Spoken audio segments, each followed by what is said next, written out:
Everyone's aware of the achievements he's had in Munster. I definitely wouldn't be sitting here anyway, because I've had a few frank chats with Garrett over the years, and I had a very good relationship with him, and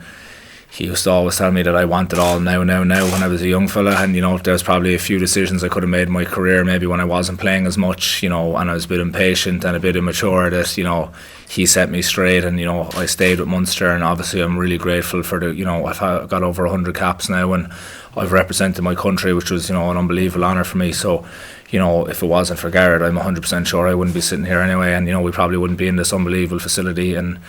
we wouldn't be playing games in two stadiums like Irish Independent Park and Thomond Park. So we have a huge amount to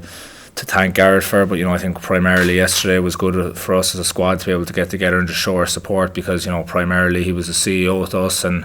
like you say, a driving force, but he was a husband and a father as well. So I think for us to see that side of it yesterday, you just have our thoughts and prayers with Anya and all his kids. When you hear all the stories of Garrett, naturally I kind of feel pretty privileged, because I came in a generation where they'd already won 2 Heineken Cups, and they'd won, the Rabo as was at the time and stuff, and